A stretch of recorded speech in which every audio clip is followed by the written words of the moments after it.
Game day. Dan Sileo, National Football Show. Welcome aboard. Woo. Hold on. I got to put the eye black on. I got to get myself in a right mind right now. It's game day, baby. Game day. You ready? Nothing else matters. This is the day you go out and you get a chance to play against the champs. If you're the Philadelphia Eagles, you get to fight Muhammad Ali tonight. You get to play a round of golf against Tiger. You get to play one-on-one with Michael Jordan. This will be your last chance to face the GOAT. Man, I would just die to be on that field at Lincoln Financial Field tonight. The world is watching you. Tom Brady's on the field. If I'm Jalen Hurts, man, I probably couldn't sleep last night. If I was Hargrave or if I was Fletcher Cox, I couldn't sleep last night because I get a shot at the GOAT. This is not just a game. Brady's legacy, every time he steps on an NFL football field, is always there for others to try to put a notch in their belt. How would you like to be the Eagles tonight and hold them to 17 points, 3 turnovers to Tom Brady, and walk out of that stadium with a victory? How you doing? How would you like to do that tonight? Fans are going to be crazy. Great tailgating tonight. One of the greatest sports cities on the planet, Philadelphia. Jesus criminy. Sign me up for this. By the way, we're packed, okay? Got a bunch of things going on here today. There's NFL news, obviously. I'm pretty much sick and tired of the John Gruden story, but there's some more stuff trickling out. So we'll broach that stupid-ass story. Can't wait for that thing to stop, as I can't wait for talking about mandates to stop. Okay? Josh Tolentino from the Philadelphia Inquirer will be in hour number 2, live from Lincoln Financial. He'll give us an update on what's going on there live at the link as we get ready for Buccaneers and Eagles tonight. Now, I tell you this, guys, all the time, and I appreciate every single person that comes aboard this program Monday through Friday, 4 to 6 Eastern time, and contributes to the show because you guys do. Rieger Rants is already here. Dan's Dementors. Love it, man. Paul, what's up, Big Sills? Your coverage last few days of Gruden's story has been top-notch. Really enjoyed it. Thank you so much. Chalk it up to Philly Sports. Sileo, what's up, big dog? You and tonight's big game. I can't wait, man. I can't. This is the kind of game, like I said, now you have a litmus test. Now you have a barometer. Let's find out who the Eagles are, man. You are not going to have another game this year on your schedule. If you're Howie Roseman, if you're Nick Sirianni, where you're going to be able to match your dudes versus their dudes. Let's go play 60. That's what it's all about, man. God, I live for games like this. I do, man. I'm the underdog. Great. Let's go play 60. I used to tell people that. Oh, you think you're better than me? Okay. Well, let's go find out. Okay, let's go find out, man. If you're the better man, we'll see. I ain't shaking your hand after the game. I'm not a very good sportsman. I'm not one of those guys. You beat me in a game, I'll call you later. I'll see you after, man. But I'm not going to go cry. Hey, thanks a lot. You know those snowflakes that do that? Hey, great game. Thank you. I'm a poor loser.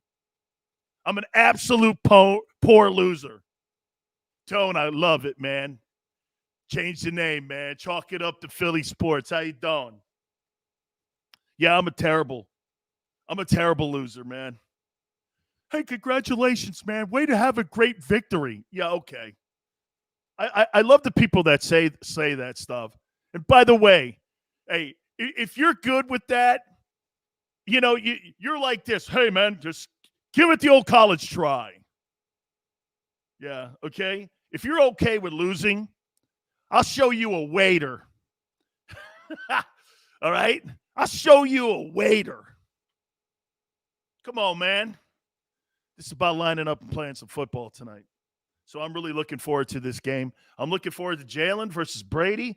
I'm looking forward to Nick Sirianni versus Todd Bowles. I'm looking at Jonathan Gannon versus Byron Leftwich and Bruce Arians tonight. I'm looking at the Eagles offense versus that Bucs defense. So it's going to be a night of figuring things out. And by the way, this will go in. This game kind of is like a game and a half because I'll tell you what, in the evaluation of Jalen Hurts on figuring out whether or not he's the guy, this is going to go a long way. You beat Brady if you're Jalen. Tell me that doesn't change the dynamic and how you perceive Jalen Hurts if he wins a game like this tonight. And if they get trashed, it could go the other way. Everything. And these are the kind of games where you can't sugarcoat it. Well, you know what happens if they play kind of hard. You get the old merit badge. Nice day for trying. There should have been a T-shirt made by Nick Sirianni today. Nick Sirianni is a real big T-shirt guy, right? You know what the T-shirt should have said today? Make it a fourth quarter game. Eagles, make it a fourth quarter game. Put the four fingers up like you're in college. Do some of that geeky shit that he does all the time. You should have made a T-shirt. Make it a fourth quarter game. Okay? That's what they have to do tonight. Get into the fourth quarter, be within 3 or 7, and you're in the ball game. Okay? 15 minutes to figure it out. Hey, I'll take them, and I'll take those odds any day. Birdman says, Sills, if Jalen beats Brady, he gets the job in the NFL for a while. If not, somewhere else. Okay? Man, I love that. All or nothing. All or nothing. It's the way it should be. Charles, what's up, brother? James, I just read Dan's bio. I will listen every day from now on. I love your controversy. Hey, James, you know what controversy means sometimes to people? Tell them the truth. Hey, and by the way, you know what? Hey, James, I'm glad you like it because every time my daughter comes home and she has her friends over, she goes, hey, you want to get a laugh? Read my dad's bio. Hey, Nunez said something. Can we win, Dan? I'm going to get into that here. I am. Their corners are injured. Absolutely. Absolutely. We're going to get into how you can beat this team. What do you think? We just sit around here talking trash all day? I'd like to do that, but we kind of give you a blueprint of what has to happen tonight for the Eagles to win and maybe how the Bucs win the game. And that's maybe something to keep an eye on so that when you're watching the game, if the Bucs are executing that, that's when you know that Philly has no shot. Ralph, appreciate it, man. Let's get it. Absolutely. Dre Dog, Eagles got no pressure. They're supposed to get whooped. That's right, man. Could be a very competitive night. Oh, man. Hey, don't think that you don't think people are going to show up tonight. This is a fist fight. What happens in fist fights? Somebody could throw a haymaker, and guess what? You're knocked the F out. Smile says Eagles need turnovers, and returns make it competitive. Let's get into it then, okay? Enough with the Rockney speeches. You don't really need a Rockney speech for tonight, do you? Tom Brady's on the other side. Give me a piece of that guy. Listen, when I played against Joe Montana, I got a picture that I post sometimes of me sacking Montana.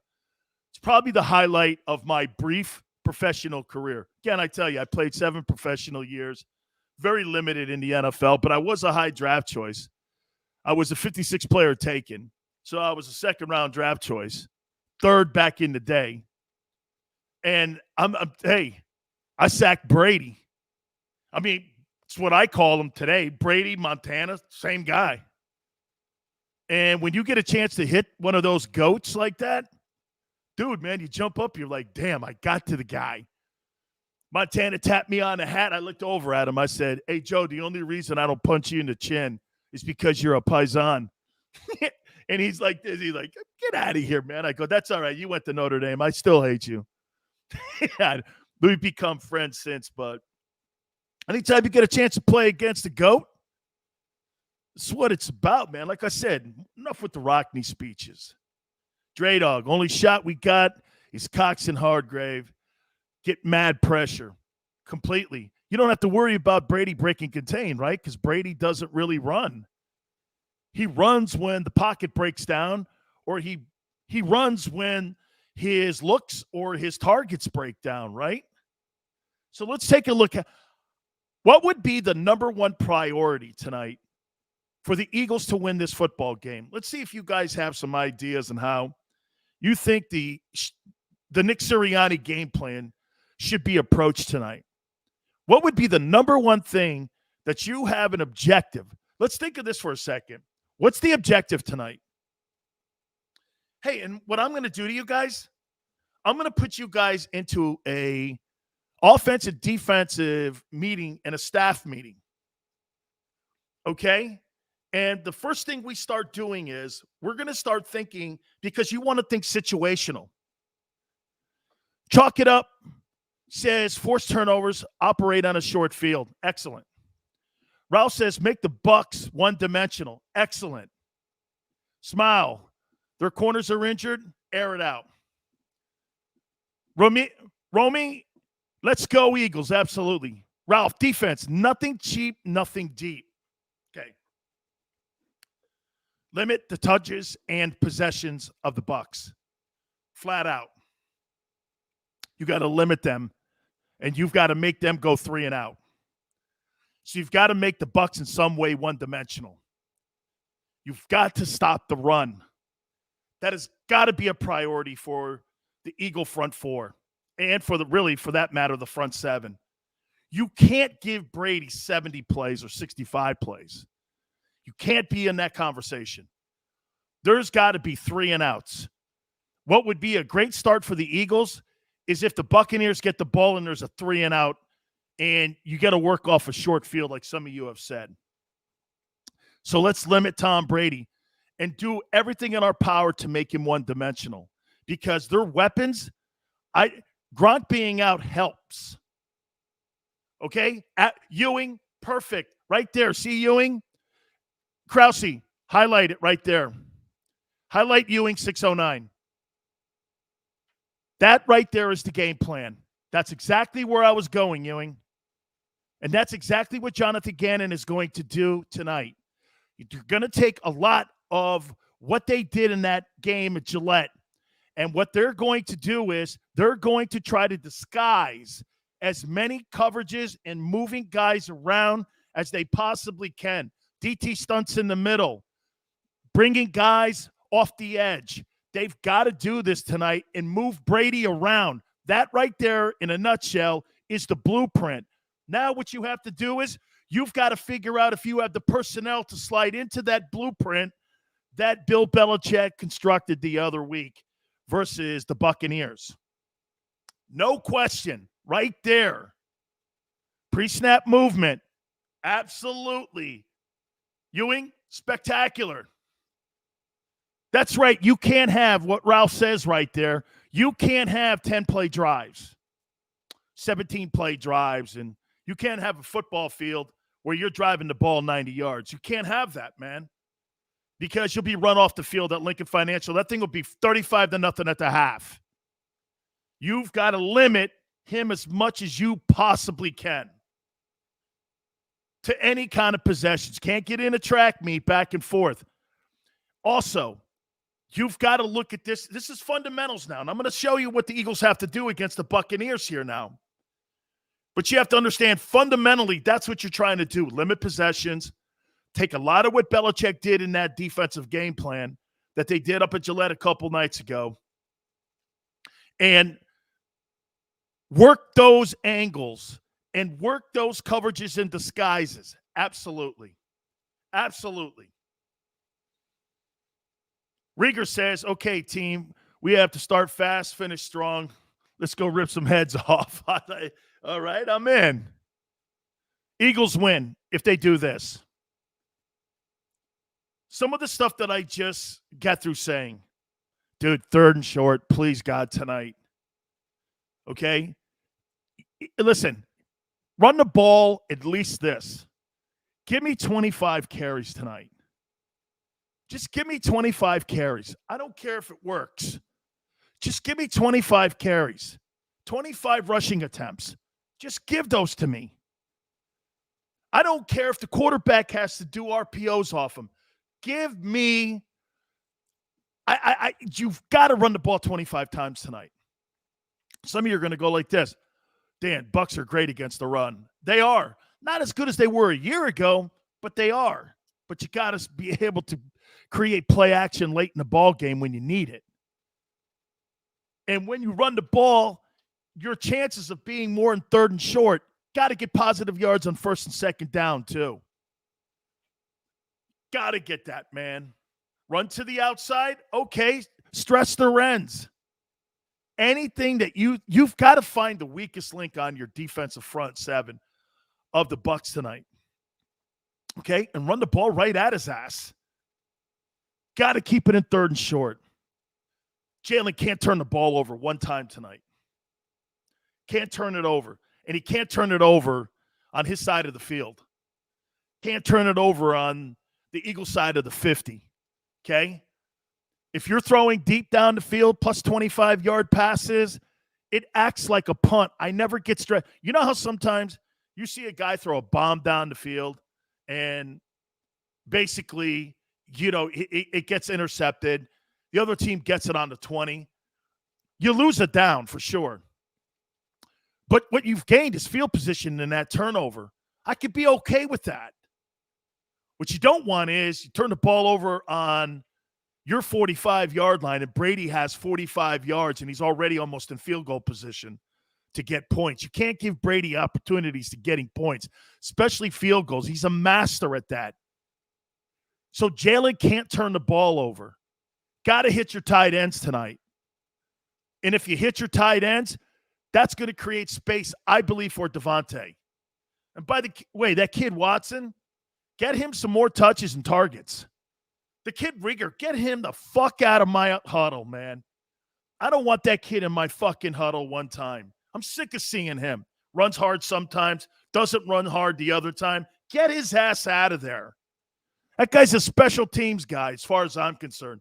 Now, Nick may not have that autonomy not to do that because that's one of Howie's boys. Ernest says, jet sweeps. Hey, if it's a running play, okay. Jet sweeps, let's run it, man.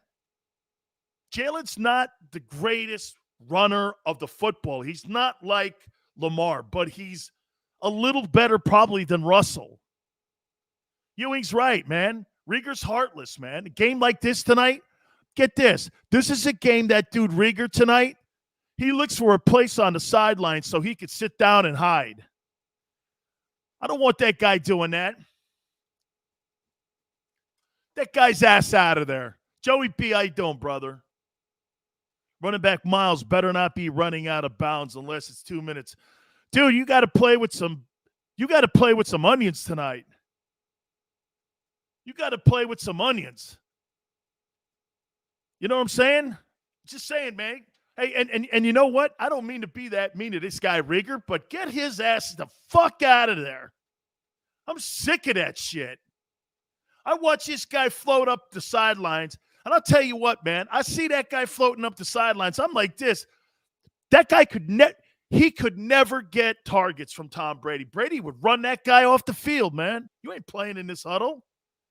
You're a first rounder, and you act like you're a free agent.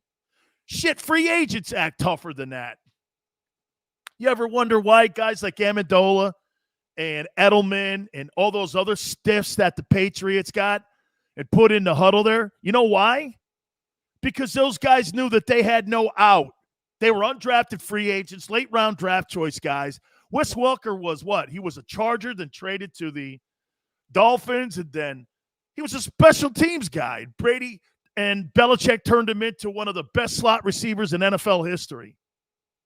Come on, man. This guy Rieger, you know what he did? Yeah, you know what he is? This guy right here robs the bank. When he goes in and gets his check from Howie every Tuesday, he puts his freaking head down. Sick of that guy. I don't want to see that. Don't throw the ball to him. You know what you'll get? A deflection, INT, pick six. Devontae is a guy that wants to play. He's looking at wanting to be great. He wants to be one of the best wideouts in the NFL. You can see that just with the way he carries himself. Rieger's a guy that counts the dollars in his pocket. Yeah, should I play today? Dude, he's an extension of Deshaun Jackson and Alshon Jeffries. I thought they would have been tired of that shit. Okay? Honestly. Right? The guy Rieger does rob a bank every week. So here, keep him in short distance. And I'm talking third and short. It's an imperative you run the ball in some way. Okay? Ernest, both those guys. Dude, man, really? Rieger and Aguilar are my wideouts. Well, how about this? They see those two guys that Ernest is saying, Rieger and Algar? You see those two dudes? They belong at a Charmin toilet paper convention. They're soft as tissue paper. Honestly, Charmin is tougher than those two guys. Yes, I am. Rieger's now the spokesperson for Charmin toilet paper. It's soft to the touch. Right? It's soft to the touch. Hey, don't hit him in open space. You're a break guy. You're soft. Not having a soft guy in my huddle. You know where soft guys play? With the Rams. Those dudes. You don't play like that in Pittsburgh and Boston and Philly and places that people expect you to go out there and be a lunch pail guy. Those guys, hey, I love lunch pail dudes. Put the miner's hat on, let's go to work. Brady's a lunch pail guy. Okay? He's a lunch pail dude. That's why everyone likes the guy. Loves playing for the guy. This guy puts his hard hat on, goes out there and plays. Guy like Rieger puts his bonnet on or his floral arrangement, and he goes around going, am I getting targets today? Jesus Christ. Give me a break, guy. Here's how the Bucs win tonight. Okay? If the Bucs are able to establish the running attack against not the bonnet. Yeah, I'm shocked that dude doesn't have a man bun. Honestly. I'm shocked he doesn't have a man bun. If the Bucs run the ball tonight for 200 yards, this thing's over quick. Got to stop that. Bucs run the ball for 200 yards. Brady's going to be like 184, 4 touchdowns, and his play action. Brady, here's what makes Tom Brady one of the absolute greatest players. Okay, wait a minute. I'll take that back. The greatest player pre-snap. This guy already knows where the ball's going when he gets to the line of scrimmage. Jalen hasn't figured that out yet. Then again, 90% of the quarterbacks in the NFL haven't figured that out. Brady walks to the line. He knows where it's going already. He sees the gap in the hole in the defense. And he knows who he's targeting. So he already knows. When Brady comes to the line of scrimmage, he knows I'm going to throw the ball to the slot receiver. What do I have to do to manipulate the defense so it gives my receiver the best option to catch the ball? Brady will take it if he's in the slot on the right side, strong side of the field. Brady will do this, man. He'll come to the line of scrimmage. He'll set the defense up with his eyes. And he'll come back, okay? And he'll look like this. He may even step this way to slide the D more and to slide the strong safety off the hash. So when the slot makes an out turn, he's one-on-one with the corner. And he's got to go over the backer and in front of the corner. So he'll move him like Brady's so good at this too. He comes back, he'll slide to his right, get on his spot, move his head, slide the defense, and when he slides the defense, you slide the free safety or strong safety, to the hash. You got one-on-one with your slot doing it out. He's master at that. So you've got to see those and disguise those coverages back there. Because if he sees man coverage, Brady's going to attack that. Or if he sees zone coverage, they're going to try to run the ball and they're going to try to go underneath the tight ends. Joey B, it's game day. Come on, man. Fired up today. It's freaking game day, baby. Okay? Hey, wait a minute. Joey B says, get Sileo a studio. Let me tell you something, Joey B. I could do a radio show or I could do one of these shows in my fucking car. I don't need a big fancy studio. I could do it in my car, on my roof, in a toilet. Doesn't matter. In a strip club. How you doing? David, thank you for coming aboard. Joey, put me in the shit house, man. Just don't put Charmer tissue paper in there. Or, Rieger tissue paper. Maybe that's what we should start calling it. Charles, thank you, man. Hey, man, that's cool. Thank you, guys. Thank you. So the Buccaneers can't get that running game going, guys. They just can't get it going. They can't. You saw what Kansas City did. And Kansas City really doesn't have a running attack, and they still ran the ball 32 times, over 200 yards on the Eagles. Can't do it. Lunch pail, baby. It's a lunch pail day. Eagles got to pretend, man, that they're going to work. They got the miner's cap on. Tom Brady and all his fancy uniforms and his fancy rings, his fancy old lady.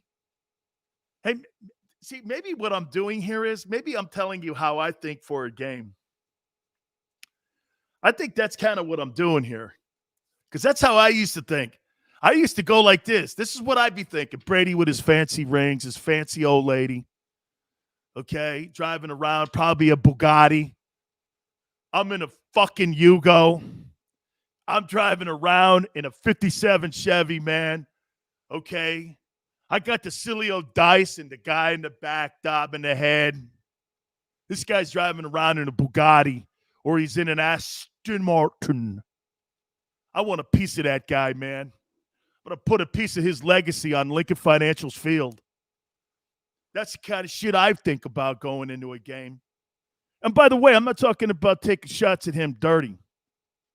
I'm talking about going after him above the waist. I want no one ever to deny that I went after that guy and I put him on his head. How about this? You're the guy that knocked Brady out of the game. Can I have it? Remember something. Brady got put into the game because the guy got knocked out of the game. It's football, folks. People are going, oh, my God, how can you think like that? Well, are you kidding me, Snowflake? You're kidding me, right? Tom Brady's opportunity came because Bledsoe got knocked out by Mo Lewis. You think anybody was crying for Drew Bledsoe? You think Brady was crying for Drew? Drew Bledsoe was on the sideline forever after that in New England.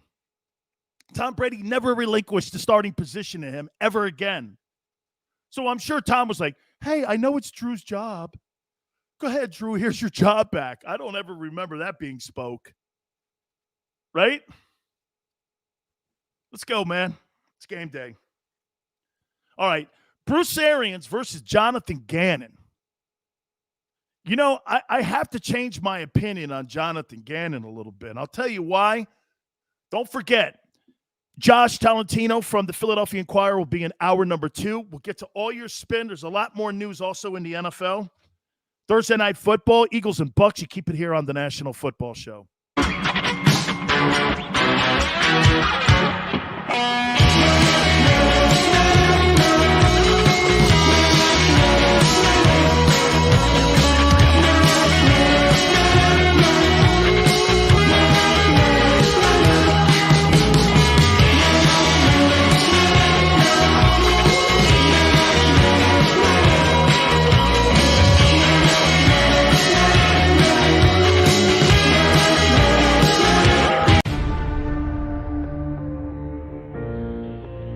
comes to the fight against insurance companies, large corporations, and the healthcare industry, injured victims are always the underdog. But that doesn't worry us. At Messa & Associates, we're an injury law firm from Philadelphia, and we come to fight. Our clients know that they've got representation with a chip on its shoulder, and it's the same chip that makes Philly the toughest city in the country. Call 215-568-3500 or visit us online at messalaw.com. Messa & Associates, the toughest injury firm in Philadelphia. At Stateside Vodka, every new customer gets the world's best rocks glass, free. What's that? A rocks glass? You're telling me that bottle is cut in half? You could say that. Holy shit. And you're telling me I can get one of these glasses for free? That's right. One free rocks glass per customer with each first-time purchase of Stateside Vodka. So good, it just disappears. The International Brotherhood of Electrical Workers, Local Union 98, is a proud sponsor of The Labor Show with J. Doc and Krause every Saturday night from 6 till 8 p.m. IBEW Local 98's highly trained and superbly skilled electricians are the best in the business, setting the highest safety standards in the electrical industry. So when you're planning your next industrial, commercial, or residential project, choose an IBEW Local 98 union contractor. Learn more at ibew98.org. Go for the midnight dares. Go for the game. Go for the hits. Go for the fans. Go for the win. Go to Ocean Casino Resorts. Book your trip at theoceanac.com.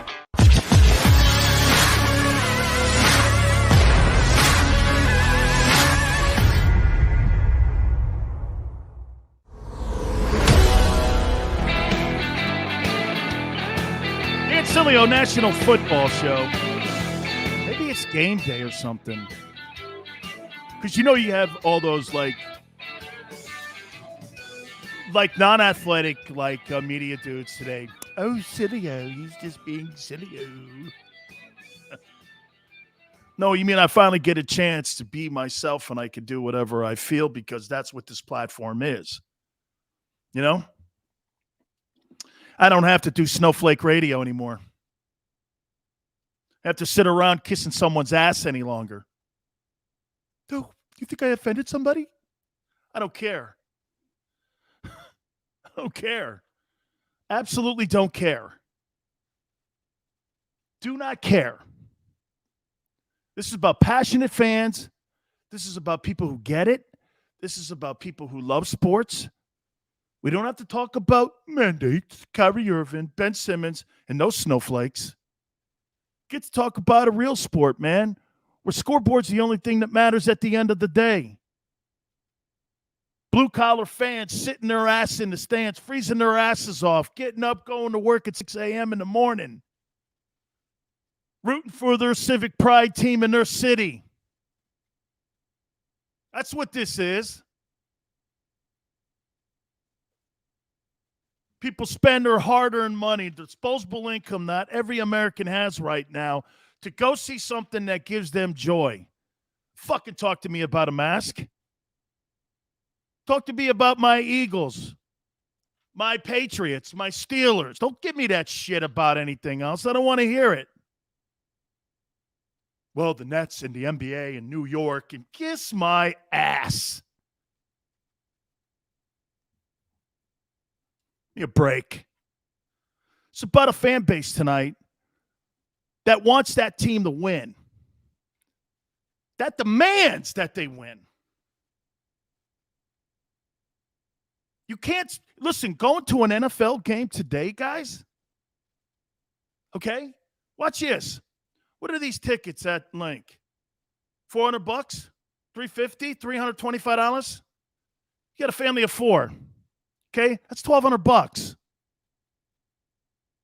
got to buy little Jimmy and little Susie Cokes and popcorn and cotton candy and all that crap, okay? Talking another $150. Parking, $100. Got a little Joey and little Susie hat and little banners. Another $50, $60. You're talking $2,000.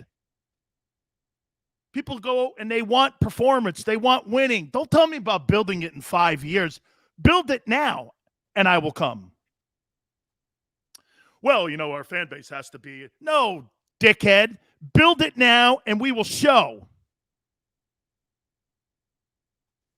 That's not the way you get fans engaged in your football team.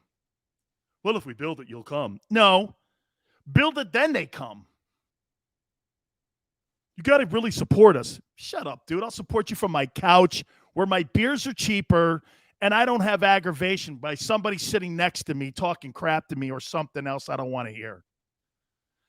Sometimes going to a football game, especially when you get crappy fans, it's like going on a cruise. You got to sit there with a dude. You're eating dinner. This is why I refuse to go on a cruise. Someone goes, Sills, you ever want to go on a cruise? Absolutely not. That means I got to sit next to some person, and he's going to start telling me about his life in Wisconsin. I'm out. I'm out. Right? I'm out. Oh, real quick before I get into Bruce Arians versus Jonathan Gannon. So last night I tweeted out. Okay, you see Adam Schefter last night? Man, I got to get that. I got to get that tweet. I want to show you what a guy who's the ultimate absolute liar in my profession. And he parades himself because you know why? ESPN gives him the platform to be the liar that he is. And by the way, did you see Jason Pierre-Paul last night? What he did? He retweeted my tweet last night because he loved what I said and what I did last night. Here, check this out. This is what I This is what I tweeted. It's on my Twitter page at Dan Sileo Show. If you guys haven't seen it, he retweeted it. The guy who's playing tonight, Jason Pierre-Paul. This is classic. Adam Schefter's trying to save his journalistic integrity tonight, which he has none. This is the same guy who tweeted out Jason Pierre-Paul's medical records on Twitter. Jason Pierre-Paul liked it. Okay? Listen to this guy's comments. Fair question. And fair questions are being asked about my reporting approach on a NFL lockout story from 10 years ago. Made sure that he threw that out. Hey, John Gruden's emails were 11 years ago, too. Oh, I see. Yours doesn't matter, but his does. Okay. Just to clarify, it's common practice to verify facts of a story with sources before you publish in order to be accurate as possible. So you give a guy who's the president of the Washington Redskins at the time editorial control of a column that you put on the website and went on the air and frauded yourself out like you were an NFL insider. And because Bruce Allen wanted that story out, I'll give you guys another insight on Bruce Allen. How do you think the RG3 story got out that they were blowing him out of Washington? You know who broke that story, right? Google it. And come back and tell me who broke that story on RG3. Ask yourself, who broke that story? Google it. You got it. You're looking at him. Because Bruce Allen called me. Hey, you want a story? Sure. I'm not a journalist, though. I don't parade myself as one. I never have. Don't ever call me a journalist. That's like calling me an asshole. Okay? And Bruce called me and said, hey, we're letting RG3 go. Wow. Can you come on? Yeah. Do you ever wonder why that story was broke in San Diego, California, and not Washington, D.C.? How did a guy in San Diego, when the freaking football team moved already up to Carson, California, how am I breaking a story on RG3, a former rookie of the year for Washington? How did I break it? Hey, Bruce, yeah, you want to come on? Sure.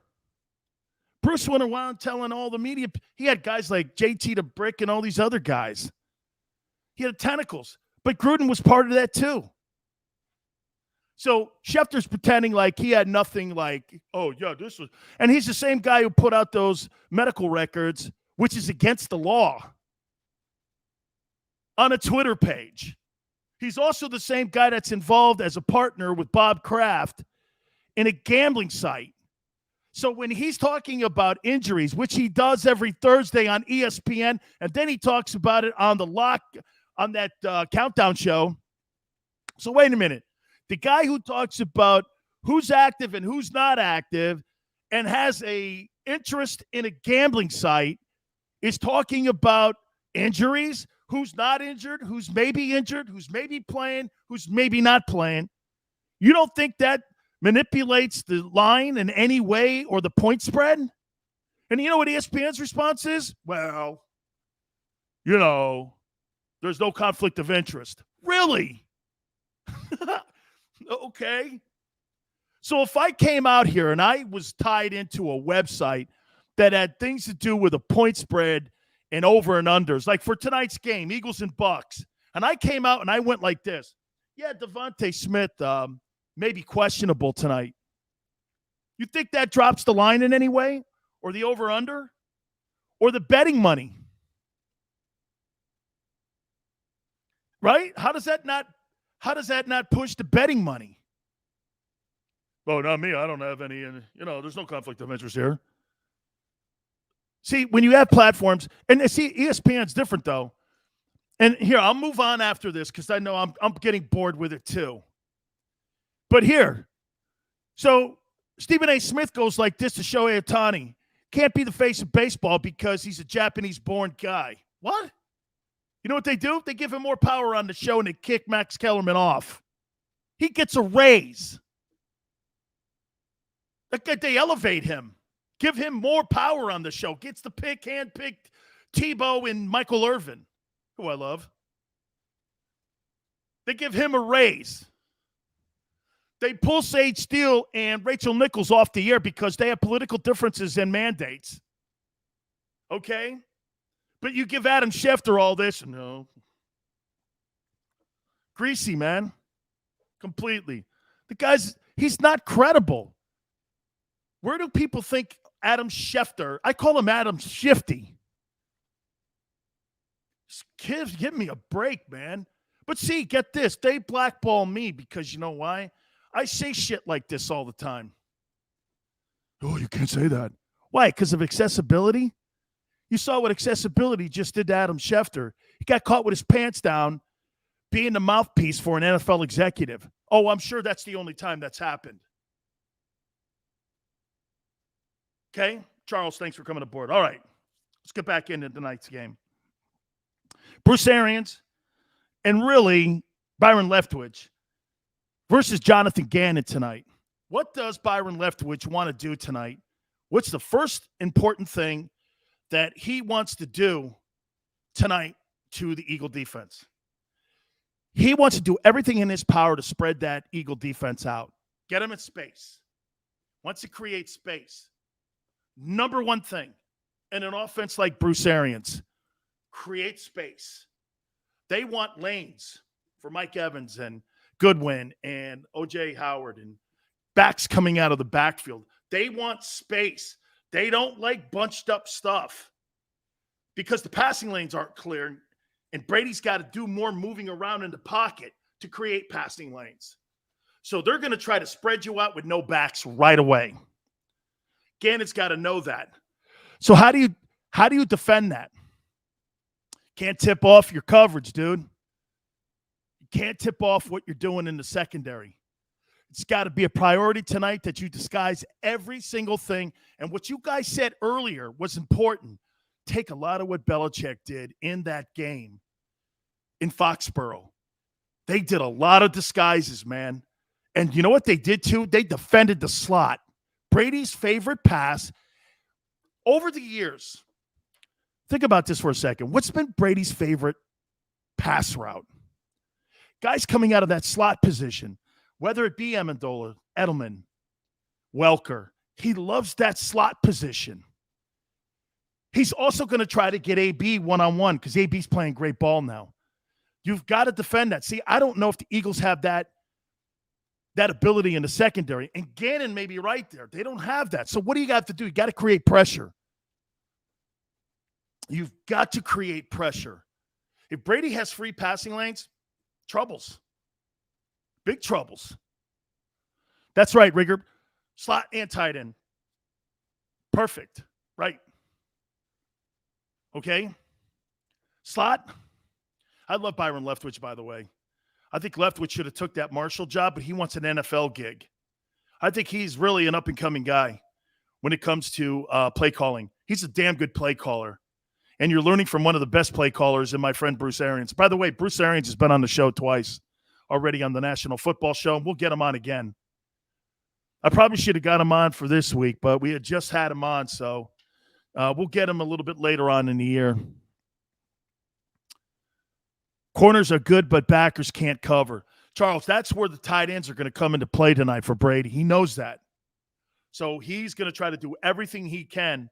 And if he sees, watch this, press coverage by Philadelphia on the wideouts, the Y and Z, he's going to know this. There's going to be one-on-one coverage with the linebackers on the tight ends. Gronk being out helps, but O.J. Howard's a pretty damn good player too, and he may run some backs out of the backfield. Ewing, AB is playing like AB in Pittsburgh. He is playing phenomenal football. He really is playing phenomenal football. All right.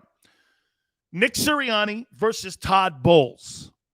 We're going to hit on that next because this is going to be the key matchup in this game tonight, Eagles and Buccaneers. Don't forget, Josh Tolentino from the Philadelphia Inquirers in hour number 2. You keep it right here on the National Football Show.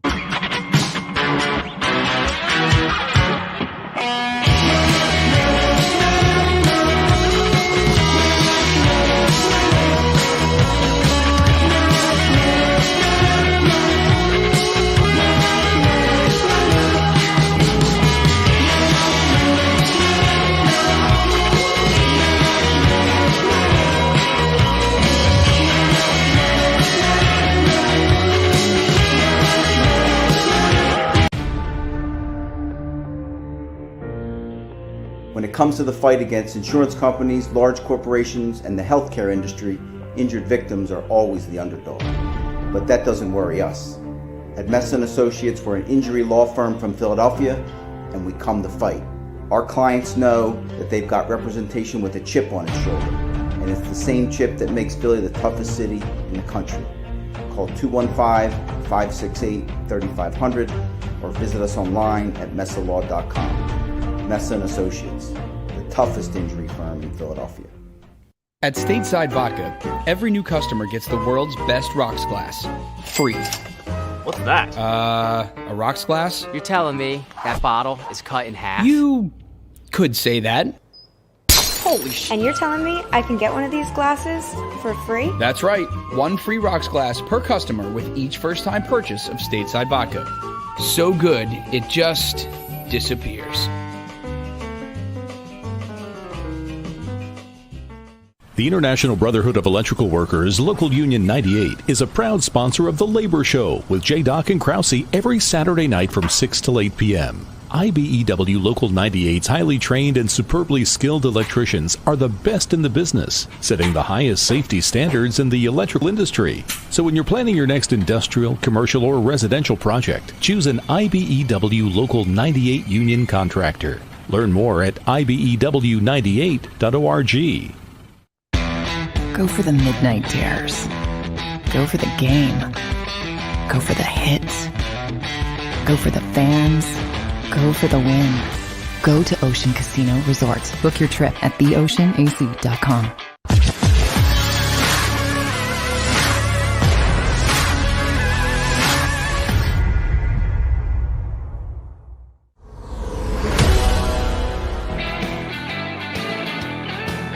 Welcome back. National Football Show, your boy Dan Sileo. Birdman, thank you. And by the way, Ken, he always reminds me, make sure you guys please hit the like bar. If you do like it, share it later on. We thank you so much here with all the people at JAKIB Media.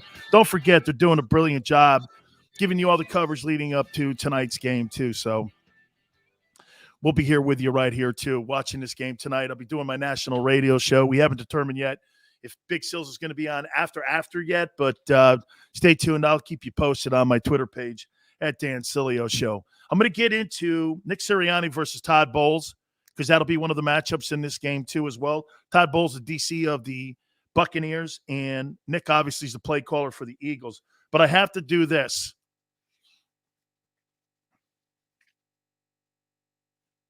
Thank you, Washington team, for honoring one of the greatest Hurricanes of all time in Sean Taylor on Sunday. Sean was on his way to Canton. Personally, I believe Sean Taylor was better than Ed Reed.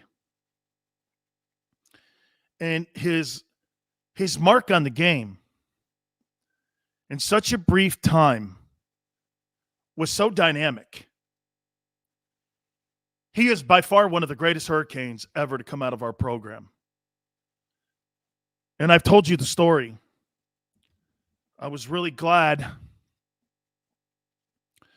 that my teammate, who was an EMT person, George Myra Jr., was there at his death and was holding his hand as he died. I got the call that night watching football, of all things. Dan, I'm here with Sean Taylor. Oh, tell him I said hi. No, he's been shot. What? He's dying in front of me. He was with Andy Garcia's, I think, niece. He threw himself in front of a would-be robber, and the robber was going to shoot his pregnant girlfriend. Died a hero.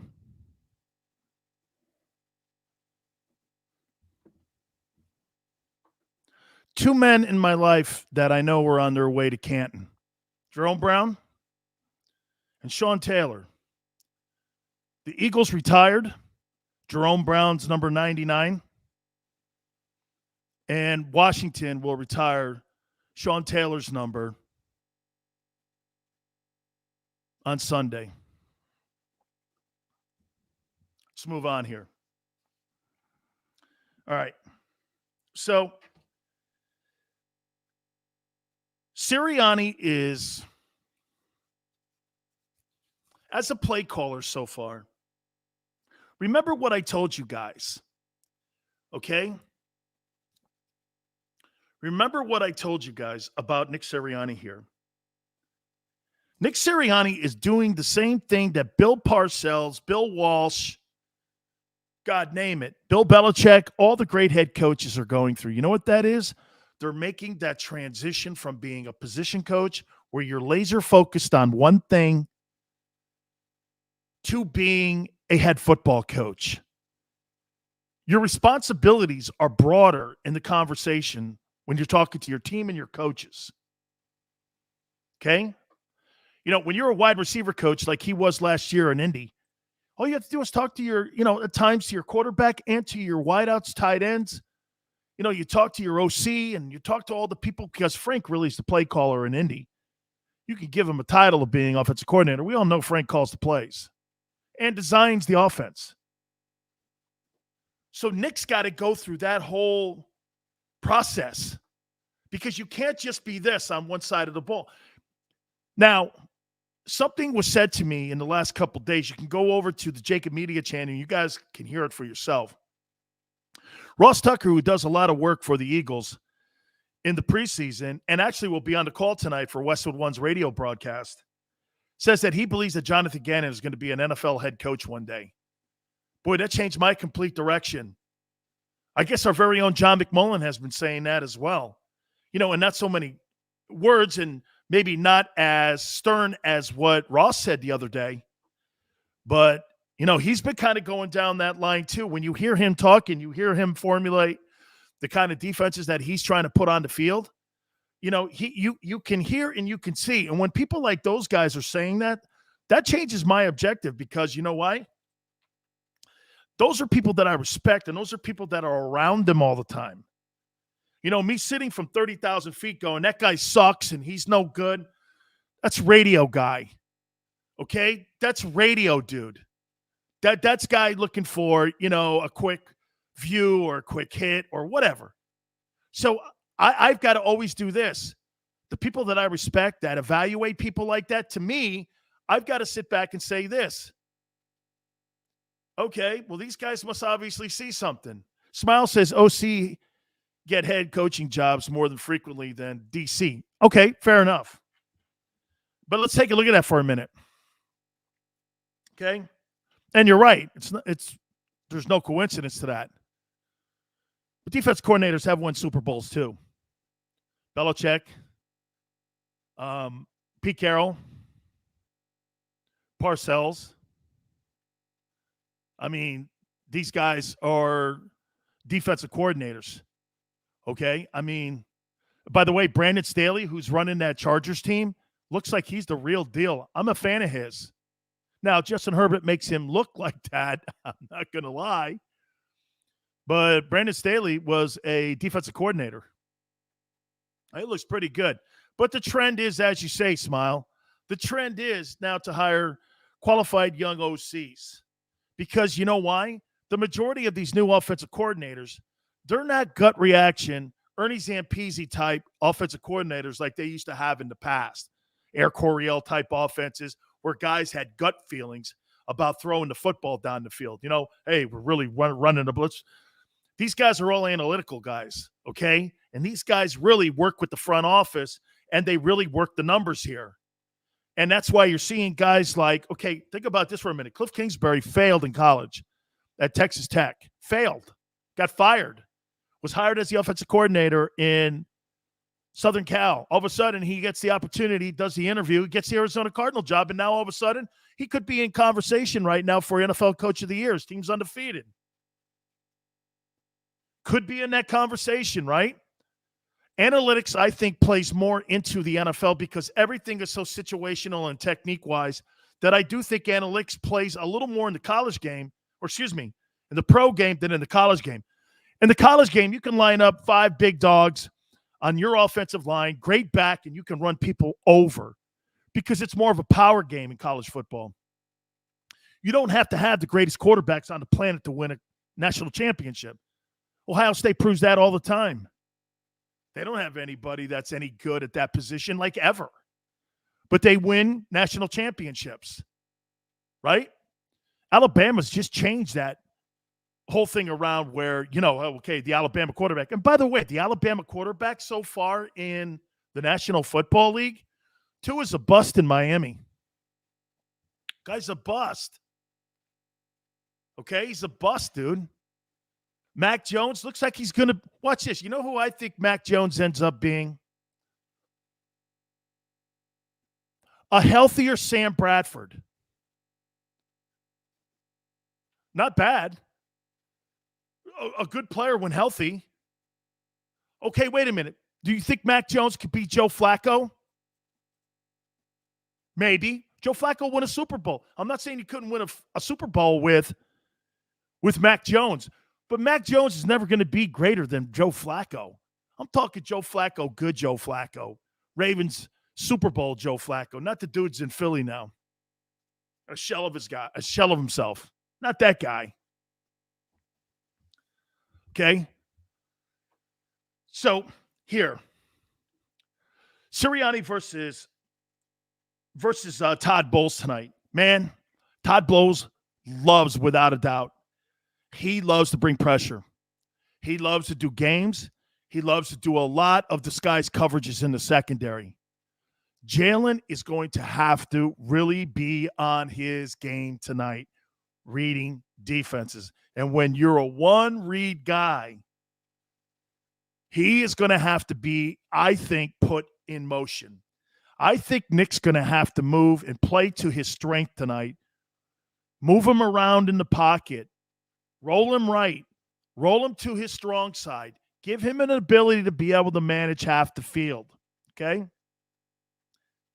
Because if you get into a game where you have to be a one-read guy, Todd Bowles is going to shut this thing down as quick as it started, and this baby be over by halftime and everybody's on their way home. So you've got to roll him. Third short, can't have 3 and outs. You've got to be in a position to be able to somehow manufacture running yards, RPOs, jet options like people were saying. Got to be able to get it going there. And that's what Bowles' signature is. He does a great job with those linemen. And the Bucs have great linebackers. Now, they're hurt in the secondary. Will Devontae have more space? That's something, if you're Sirianni, that you have to think about. But the only way you get space in passing lanes is if you're able to manufacture some type of run and being able to run the ball. Okay? This is the game plan tonight. The fundamental thought process. Eddie says we got to control the clock. Absolutely. I mean, watch this. Every series has to be over 5 minutes. Can't be minute 10. Get Brady the ball back? Good night. And on a short field? By the way, you know what your best weapon could be tonight? Your punter. Dude, special teams has got to be great. And you can't, here, against Brady, don't kick field goals inside 2 minutes with Brady. And where Brady can beat you with a field goal. How many Super Bowls has Brady won with field goals? Okay, right? Can't give the ball back to that dude with a field goal.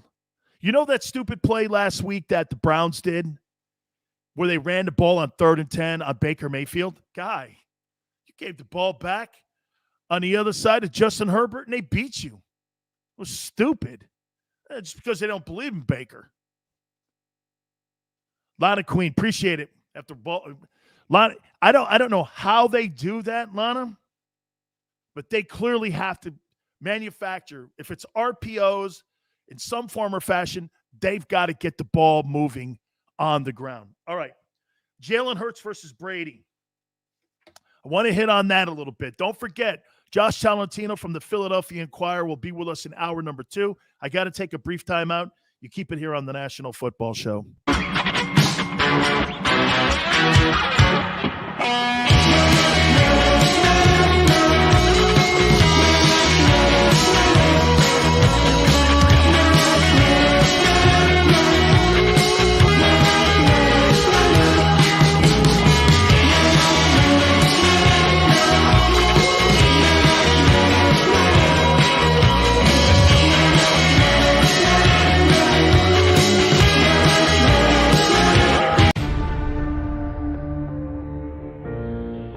When it comes to the fight against insurance companies, large corporations, and the healthcare industry, injured victims are always the underdog. But that doesn't worry us. At Messon Associates, we're an injury law firm from Philadelphia, and we come to fight. Our clients know that they've got representation with a chip on its shoulder, and it's the same chip that makes Philly the toughest city in the country. Call 215-568-3500 or visit us online at messalaw.com. Messon Associates, the toughest injury firm in Philadelphia. At Stateside Vodka, every new customer gets the world's best rocks glass. Free. What's that? A rocks glass? You're telling me that bottle is cut in half? You could say that. Holy shit. And you're telling me I can get one of these glasses for free? That's right. 1 free rocks glass per customer with each first-time purchase of Stateside Vodka. So good, it just disappears. The International Brotherhood of Electrical Workers, Local Union 98, is a proud sponsor of The Labor Show with JAKIB and Krause every Saturday night from 6 till 8 p.m. IBEW Local 98's highly trained and superbly skilled electricians are the best in the business, setting the highest safety standards in the electrical industry. So when you're planning your next industrial, commercial, or residential project, choose an IBEW Local 98 union contractor. Learn more at IBEW98.org. Go for the midnight dares. Go for the game. Go for the hits. Go for the fans. Go for the win. Go to Ocean Casino Resort. Book your trip at theoceanac.com.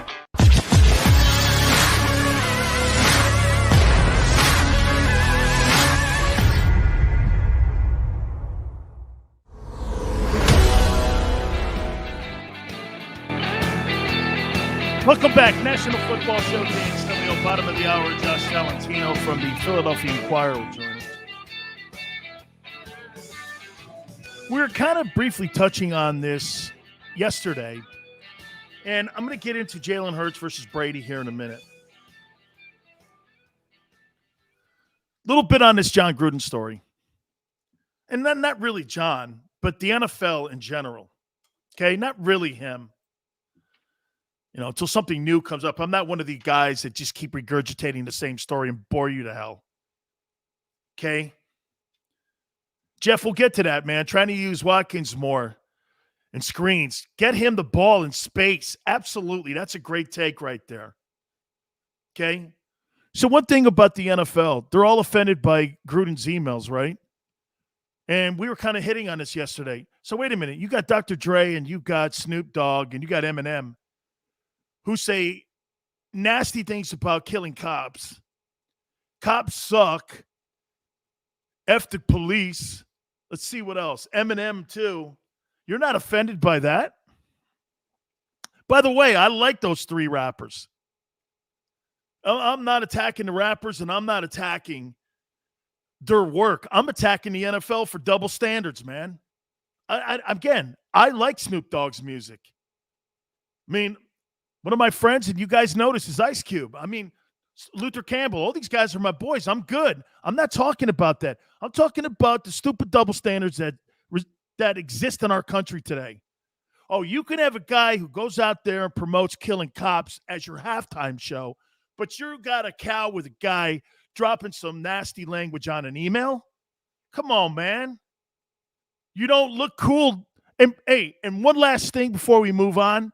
Get this. That's right, Charles. Eminem talks trash on gays.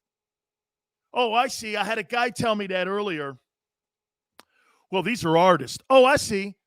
So if you put it in a song, you sing about it, it's cool. But if you put it in a company email, that's out. Okay, got it. Got it. Okay. Yeah, whatever, dude. Hypocritical. Hey, and can I get some leadership from the commissioner?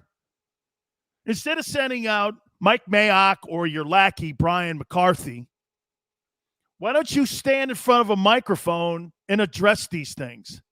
Doesn't the commissioner have to say anything? Or what is that beneath them? Oh, it was because Gruden dogged him. Man, show some leadership and some onions, dude. That's not leadership. That's going to the winds of Twitter. All right. Tonight, Eagles and Buccaneers. Jalen Hurts versus Brady. Is it really that? Of course it's that. Quarterbacks get all the girls and all the praise.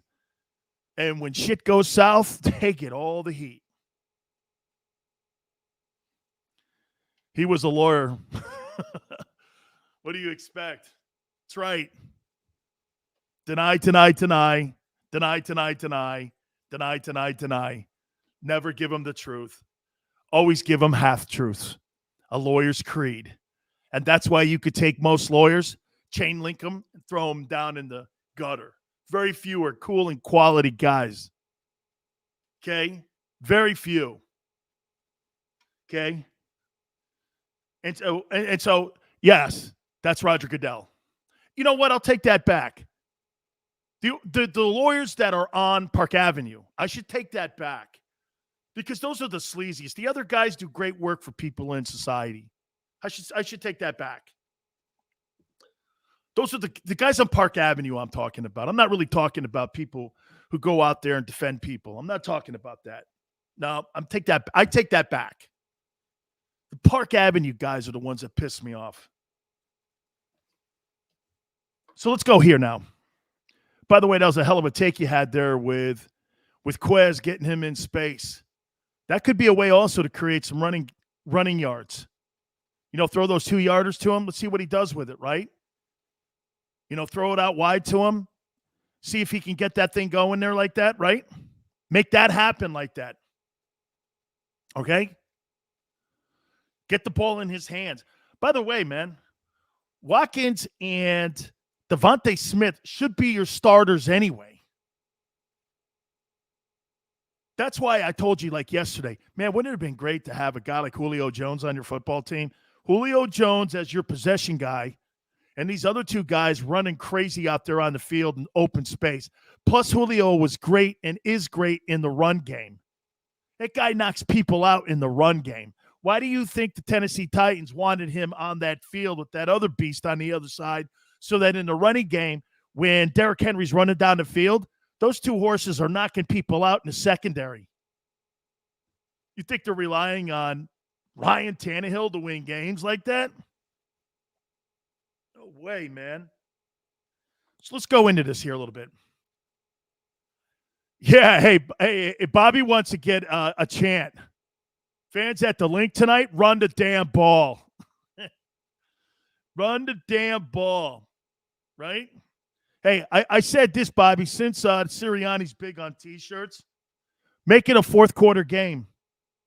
That's what you need to have happen. Okay? Got to have a fourth quarter football game. Can't be down 14 going into the final frame with Tom Brady on that other side of the ball there, dogs. That ain't going to work. Let's look at Brady coming into this game. Watch this. What does Brady have to prove coming into tonight and into this 2021 year? Brady doesn't look at records, his place in history. He doesn't look at any of that. You know what he fights? Brady fights himself. The only person that can motivate you is you. Nobody, no opponent, no coach. When the lights aren't on, nobody's watching. It's raining. You're training. You're hurting. Coming off a injury, which he is. He hurt his hand. What keeps him going? His engine. Brady's the greatest 1-0 athlete I've ever seen. People go, what does 1-0 athlete mean? This guy doesn't do what LeBron does. He doesn't reflect. Brady never reflects. He projects.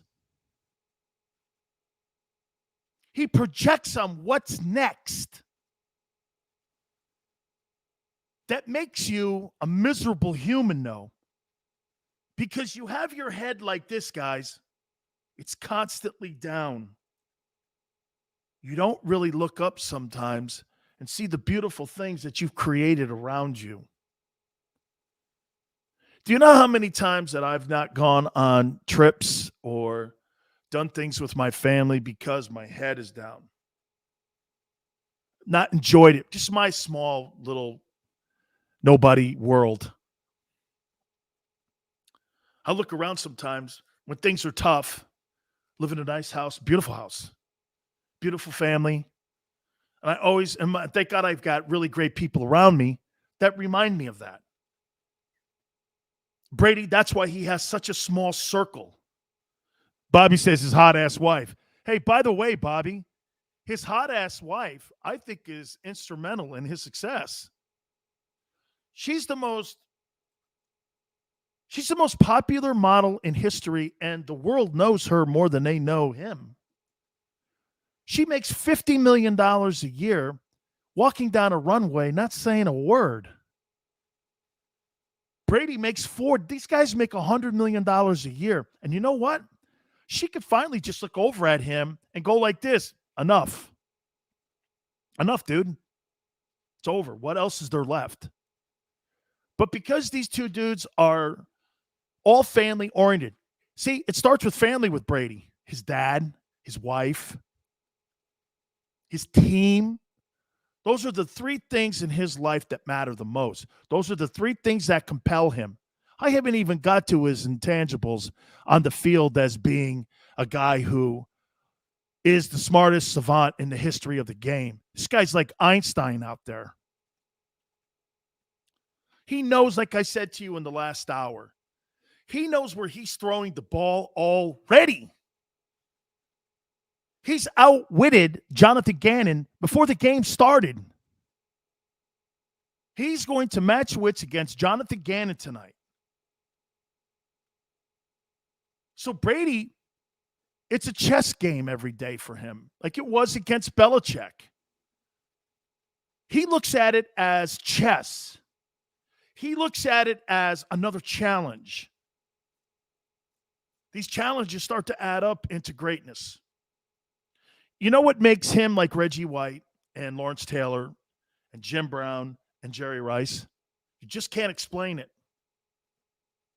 If you can't explain it, like Ali, it must be great.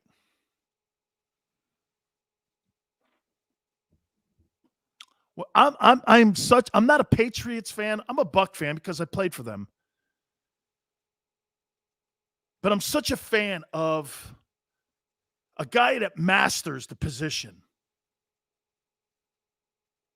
When that guy leaves, just like with Michael Jordan, his legacy is going to grow and grow and grow. Jordan today is more popular than he was when he played. Because we still talk. He's the barometer. Same thing with Babe Ruth. Think about this for a second before I move on to Jalen. Think about Babe Ruth for a minute. Not to bore you with old man talk here. But think about something with Babe Ruth. Do you know there's only 14 actual playing minutes of Babe Ruth's playing career? 14. This guy hasn't played baseball in 85 years. And we still talk about that guy as the GOAT in baseball. Think of that. 14 actual minutes of Babe Ruth baseball. And we still talk about the guy 85 years after the fact. Well, he's no Ruth. I never saw Ruth play. I wasn't alive when he was alive. This guy's like SpongeBob or something. William says, still need to keep a good run-pass ratio.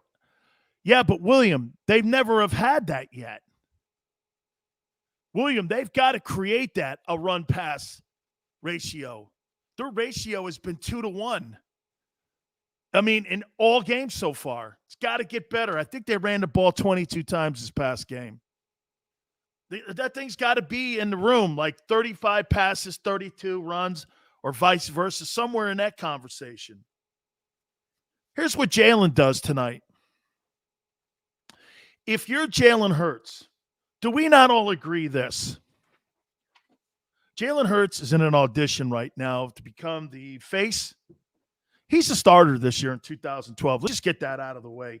Gardner Minshew is just being brought in case things go completely south.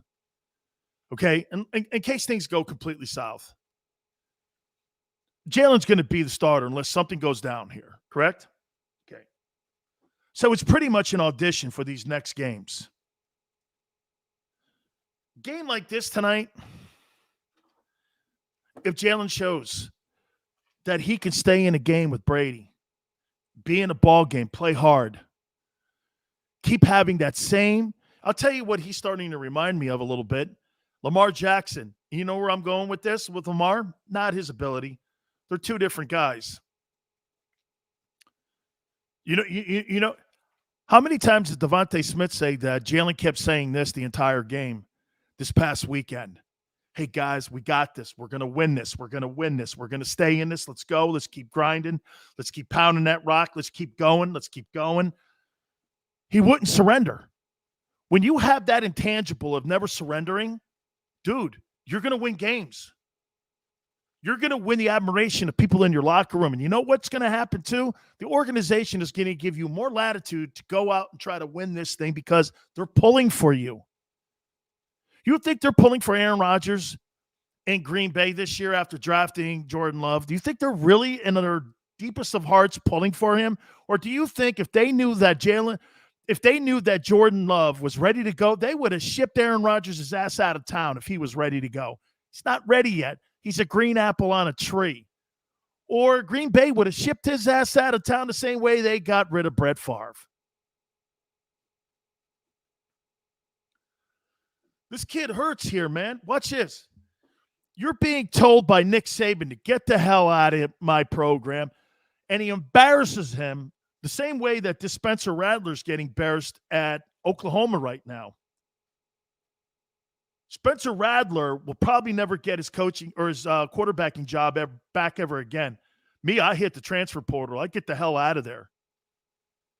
I've lost $50 million because of that decision by Lincoln Riley. I need to find a place that's going to play me. And I need to build my equity back up. Hurt him. Jalen goes, okay, you know what he did though, man? And I said this. What a teammate. He was never an asshole in Alabama, was he? He was there for Tua. By the way, he's better than Tua. As a pro, at least. I don't think anything of Tua. What did he do? Hey, man, I'm going to go to Oklahoma. What happened? I saw those videos of him working out with his teammates. His teammates loved him. Didn't he get him to a semifinal, Oklahoma? Got him to a semifinal, got himself into a position where he was a Heisman Trophy candidate. Dude, all those things, man, they matter. They matter. They matter. Comes to Philly. Wasn't his fault that Carson Wentz was soft. Carson Sharman Wentz. Wasn't his fault. But it became an opportunity because he knew watching him. You know what? Jalen knew watching Wentz last year that Wentz was going to be his own worst enemy. And Wentz started melting down in front of him. Jalen didn't have to do anything. Wentz did it himself. Sat back, waited for his turn, and now he's got an opportunity. These are lifetime opportunities when you play against people like Brady or Joe Montana or Peyton Manning or Drew Brees or Aaron Rodgers. These are all opportunities. All right. William, thank you, brother. We're going to talk to Josh Tolentino, and he's live at Lincoln Financial, getting ready for the game tonight between Bucks and Eagles. We're going to talk to him next. You keep it right here on the National Football Show.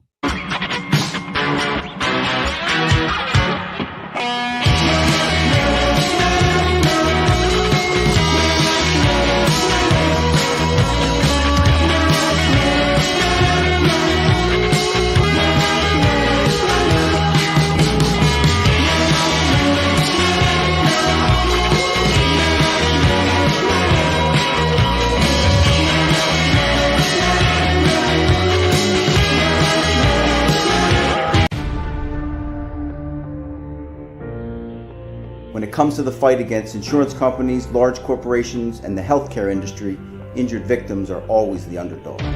But that doesn't worry us. At Messon Associates, we're an injury law firm from Philadelphia, and we come to fight. Our clients know that they've got representation with a chip on its shoulder, and it's the same chip that makes Philly the toughest city in the country. Call 215-568-3500 or visit us online at messalaw.com. Messon Associates, the toughest injury firm in Philadelphia. At Stateside Vodka, every new customer gets the world's best rocks glass. Free. What's that? A rocks glass? You're telling me that bottle is cut in half? You could say that.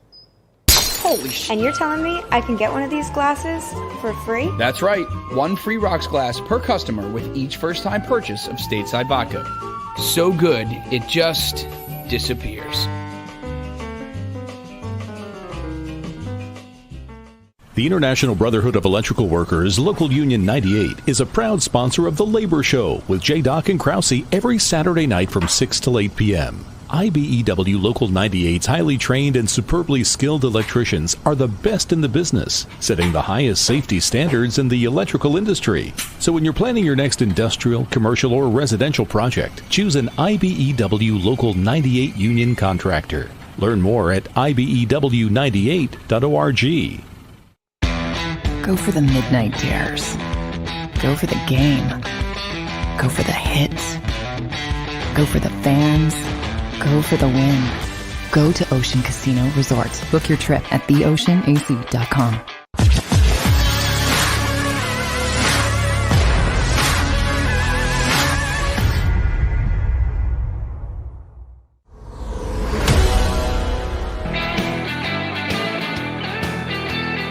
Welcome back, National Football Show. Dan Sileo. Catch up with our friend Josh Tolentino from the Philadelphia Inquirer here in a minute. Live from Lincoln Financial.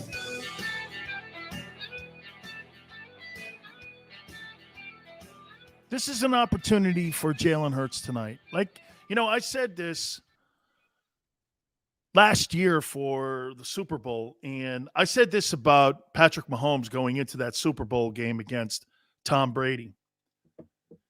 Know this. Do you know how many chances you get a chance to match your abilities up versus the greatest person ever in your sport? It is just a handful of times that you get a chance to match yourself up in a moment versus that guy. Patrick Mahomes may play in numerous Super Bowls moving forward, but he's not going to play against that guy. Those are the kind of guys you build your legacy on. Watch this. Do you know what Nick Foles can hang his hat on for the rest of his life? Besides the fact that he won a Super Bowl, he beat fucking Brady. And he was the MVP. And he outplayed him. Nick Foles has to do nothing the rest of his career because it's validated with a moment and with a run. His playoff run was as iconic as Eli's run. You beat Tom Brady. When you do this, you think of Eli Manning. You think sometimes the ending, but you know what always shades over the ending of his career in New York? He beat Brady twice in Super Bowls. The three losses in Brady's life that aggravate him the most are those two losses to Eli and the Foles. He looks at those two guys and says, I lost to those guys. Yeah. Can never get it back. When you're somebody like Tom Brady, you look at the losses more than you do the wins. They aggravate you the most. Here, I tell people this all the time. My losses at the University of Miami are more entrenched in my mind than all the massive wins we had when I was there. We were 22-1 in my regular season at the University of Miami. But the losses that we had, like in the bowl game to Penn State or a loss to Florida, I'll never forget those losses. They're terrible. And that loss to Penn State, I can't get out of my mind. And I know Brady, he sees Foles and Eli loves to needle him too, doesn't he? Hey, Bobby Murphy says, put that Nick Foles Philly special on the sidelines. You mean kind of like one of those dolls that you like poke with needles and stuff so that you could just oh my God, you know what they should do? They should have Nick Foles throw the be out there for the coin toss. Just have him come in from Chicago for just one moment, right?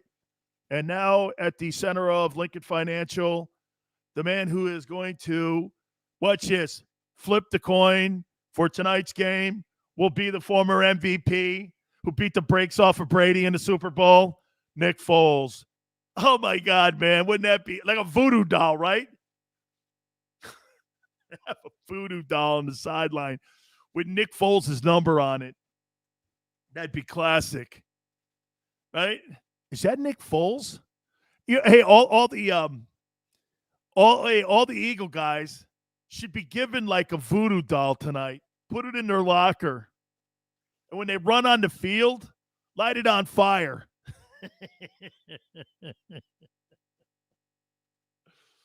Just light it on fire, right? Or no, you know what? They should be handing those things out, those voodoo dolls tonight as a promotion at Lincoln Financial. The Tom Brady voodoo doll. Hey, wait a minute. ZTV goes like this. That's not how the voodoo doll works. Well, here on the National Football Show, ZTV, that's how it works here. Big Sills has got his own rules, dog. We set the rules here, man, all of us. Well, that's not how it works. Yeah, it works here like that. Someone goes like this, Sills, that's not what was said. Well, that's how I heard it. You know, it's all about Sileo's world, right? Yeah. Hey, real quick here, before we move on a little bit on the defensive side of the football tonight, and I think the defense obviously is going to be critical tonight in what they're going to have to do to Tom Brady tonight and have to slow him down. Possessions have to be held to a minimum here. You know, somebody asked me on the NFL Network on an email today for me to pick the best quarterbacks in the NFL currently right now. You know what I said to them? I go, well, what's your parameters? And you know what they said to me? Well, you know, take all the things. You mean that Pro Football Focus? Here, let me show you, man. Pro Football Focus, this is what I think of them.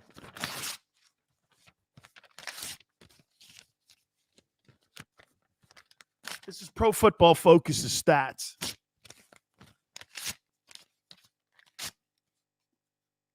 If I had to win a game, a 60-minute football game, I'd pick Josh Allen, Justin Herbert, Lamar Jackson, Aaron Rodgers, and Tom Brady, number one.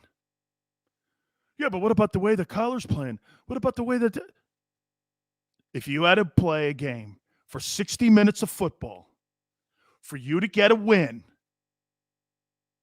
okay, who would you pick?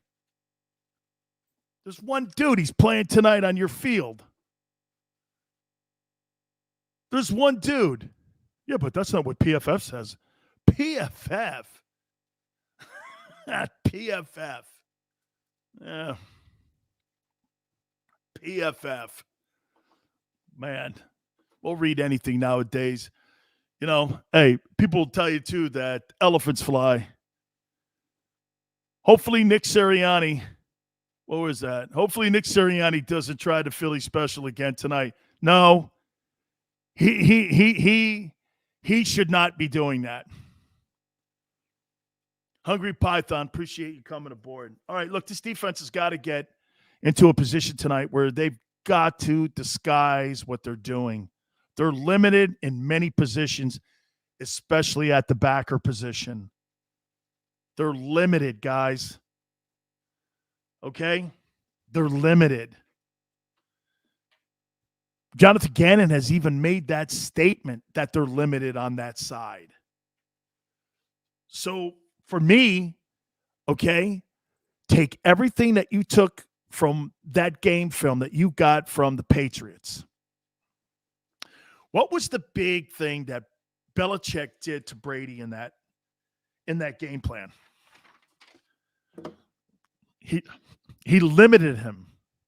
He completely limited him. All right, let's go to Lincoln Financial right now with our friend Josh Tolentino. He's there right now with us, and boy, I'll tell you something. Hey, Josh, I mean, I wonder what kind of atmosphere this thing's going to be tonight at Lincoln Financial. The last time potentially the GOAT gets a chance to come into Philadelphia, and Jalen Hurts gets an opportunity to match up against him. Just talk a little bit about, you know, your feelings going into the game tonight.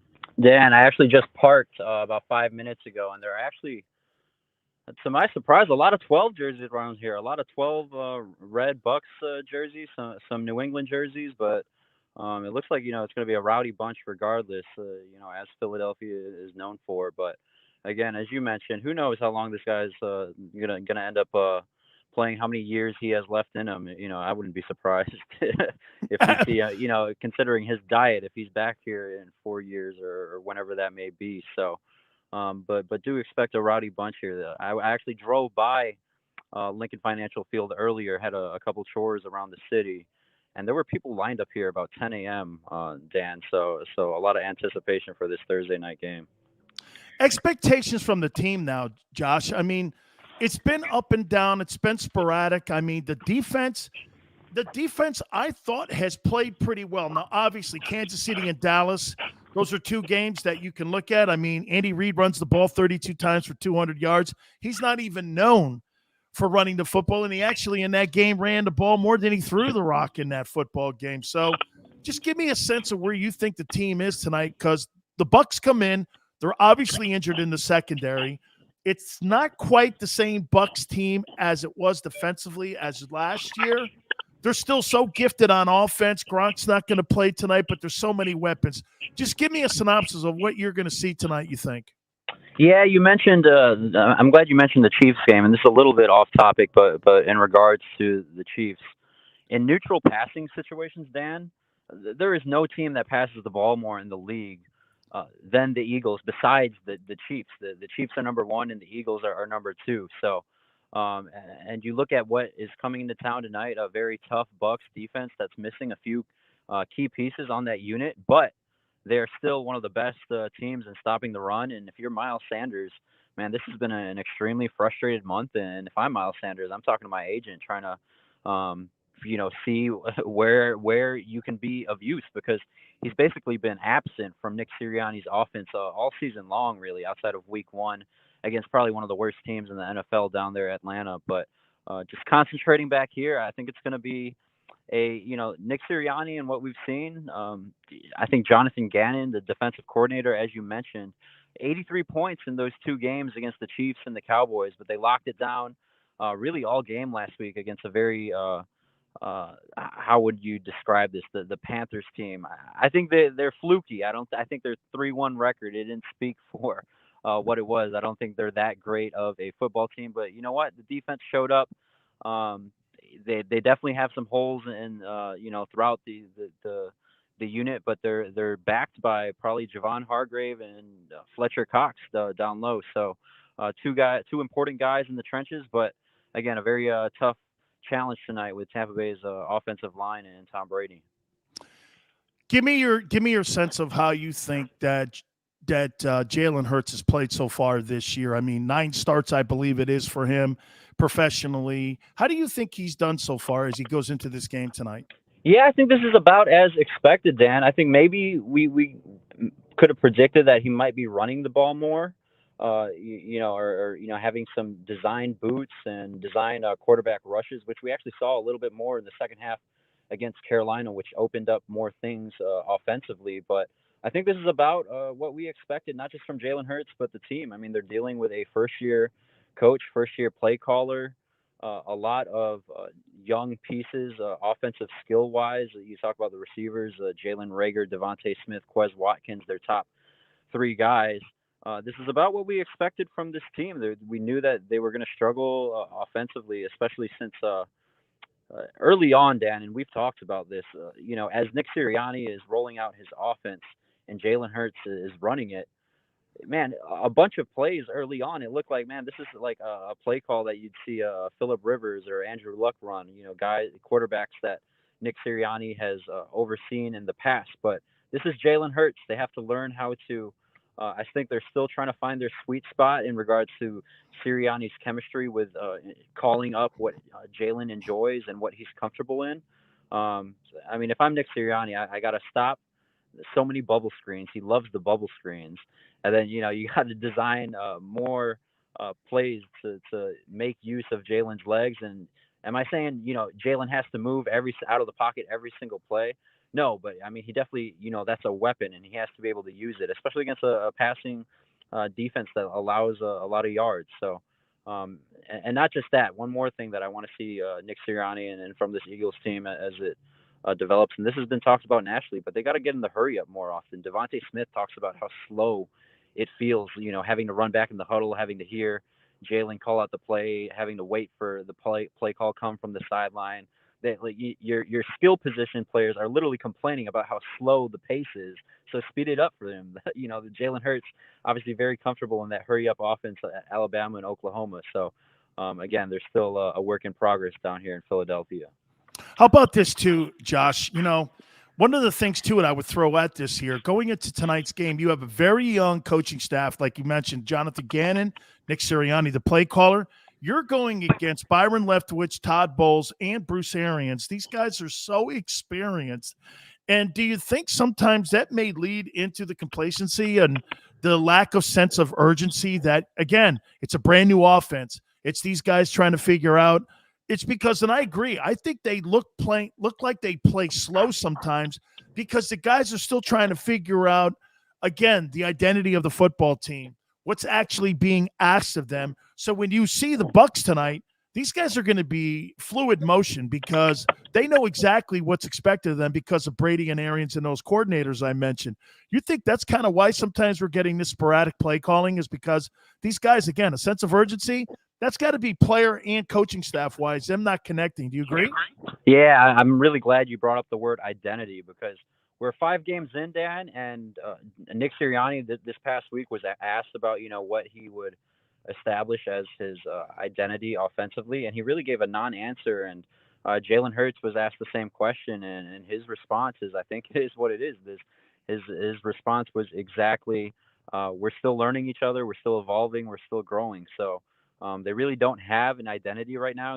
Jokingly, you could say that their identity is bubble screens and, dump offs and checkdowns. But for a team that brags so much about their speed, Nick Sirianni, Shane Steichen, the offensive coordinator, and even Jalen Hurts, all throughout training camp and even throughout the season, they've talked about how fast Jalen Reagor, Devontae Smith, Quez Watkins, Kenneth Gainwell, the rookie from Memphis, how quick they are. Why are we waiting until the third, fourth quarter to see some deep shots to those guys who you call the fastest guys on the team? So there might be some hesitancy in allowing Hurts to, again, not only throw it deep, but just the comfortableness and familiarity with the playbook. Sense of urgency, as you put it, I'd agree. I think we got to see them run some more hurry up. Again, Devontae Smith, your top draft pick, is complaining about how slow the NFL feels and how slow the huddle gets them out of rhythm. So put them in a comfortable situation, and against the Todd Bowles defense, maybe if you hurried up a little bit, that might confuse them as veteran-led of a unit they are. But if we're going to see them mix it up, I'd like to see them hurry up that offense. 2 last questions for you here. You mentioned Devontae Smith. How do you think he's performed so far early in his career? Oh, man, about as expected. And I know a lot of pundits and fans were very, they raised question marks about his frame coming out. But I had always been high on him. I never really had doubted his ability. And you really were seeing the route skills are as advertised. And in the first half last week, Dan, at Carolina, if you go over the film, I would count so many times that Devontae is open and Jalen's not looking at his way, or it's like Nick Sirianni didn't tell him to look his way. It took them forever to get Devontae Smith involved. Really, they had that last minute field goal in the second half last week. Jake Elliott hit a 58-yarder, an absolute bomb from around midfield to give them some momentum going into halftime. That drive, Devontae Smith had 2 big catches to push them downfield. Right before that, Dan, he had 1 target the entire half. They really have to get him going. They have to get him going early because I think he's the best skill player on the team. And honestly, I don't even think it's close. And I know a lot of the fan base is high on Quez Watkins. A lot of them are disappointed in Jalen Reagor.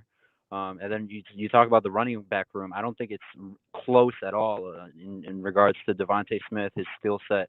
And, they want to talk about their talent, but I think he is in another level compared across the room. You have that weapon, get him involved way more. I think he should be seeing double targets. I know he's had 7 catches in the past 2 weeks consecutively, 14 catches combined, but he should be having more, 10 plus. I think that he's that talented and he's the best player on the team. Finally here, Hargrave, he's got 6 sacks on the season so far. I got to tell you, Josh, I mean, I'm going to keep an eye on the defensive tackle position because that's kind of like my forte. And, boy, I'll tell you, they got a gold mine in that kid there. And last week, I actually saw Fletcher Cox be a factor in the game because he created space and one-on-ones for Hargrave. So, I mean, it's a little bit of Gannon moving around with Cox, but when they move Fletcher around a little bit more, I thought it created a little bit more one-on-ones for Hargrave, and they took advantage of his quickness getting into the backfield. He's been a beast, hasn't he, so far? Oh, yeah, definitely. I think Javon Hargrave, if you talk about the defense, he's been no doubt the biggest impact player of the unit. I wouldn't even just say the front seven, the entire defense. He's definitely, and it's not just because he's putting it on paper. He's really playing, and I know Bucks fans, if they're listening, they might get offended by this with Vita Vea controlling the trenches on their side. But I think Javon Hargrave is no doubt right now playing like the best interior defensive lineman in the league, and the numbers show it. And it's not just the quarterback pressures. He leads the league in pressures, hurries, sacks for all interior defensive linemen. It's just, if you look at his play, whether it be sliding over or attacking in whichever technique that he's asked of, I mean, he's making an impact everywhere, and it doesn't matter who has been lined up against him. And the opposition definitely gets tougher with this Tampa Bay offensive line, who I think is definitely one of the better units in the league. But I still expect Javon Hargrave to make an impact as he's continued to do. And you know what, Dan? Talking to him earlier this week, and it's something he's been repeating the past 3 weeks. He feels like he's playing the best football of his career, and I think really getting that full off season with the team, getting that training camp experience with the team, learning under Jonathan Gannon this past summer has helped. I wouldn't say his development, but definitely helped his impact on the city and what they've been waiting for. Absolutely. I don't think that he's just going to the Pro Bowl. I think he's going to be the All-Pro defensive tackle this coming selection time when it comes to picking the All-Pro team. Hey, brother, I appreciate it, man. Have a great time tonight. It should be an electric crowd. Buccaneers versus Eagles, live from Lincoln Financial. Our friend Josh Tolentino from the Philadelphia Inquirer. Josh, thank you, brother. Hey, Dan, appreciate it. I'm actually parked right now. I'm about to walk in, parked next to the family lot, and I see a lot of 97 jerseys tailgating here. I'm going to guess this is Javon's family, so they might be in a show tonight as he chases out Tom Brady. But enjoy the game, brother. We'll catch up soon. You got it, man. That's our friend Josh Tolentino. All right, we'll take a brief timeout, get back to your thoughts. We'll give you our final thoughts on what we think happens tonight. Keep it right here on the National Football Show.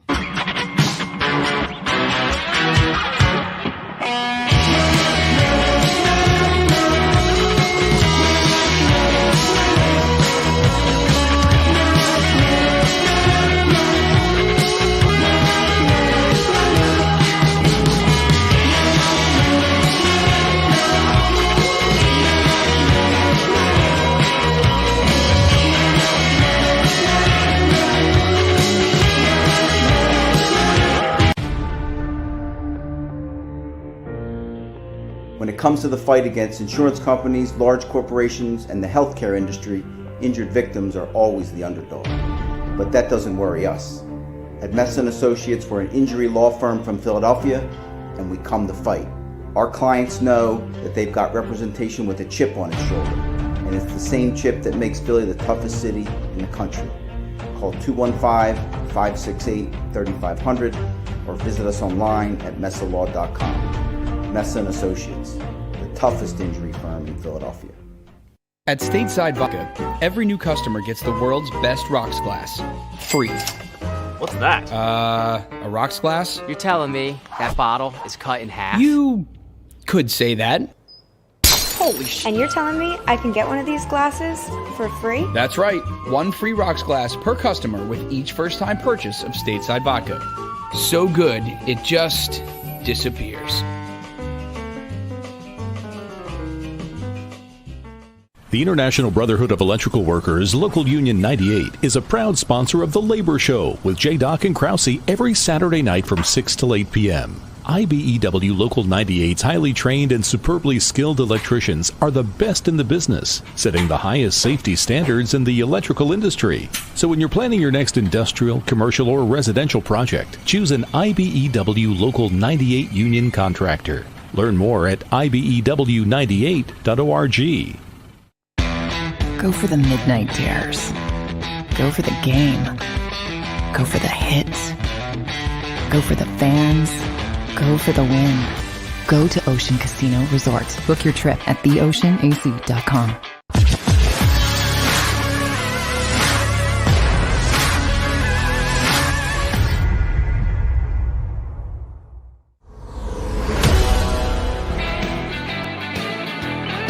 Welcome back. National Football Show, Dan Sileo.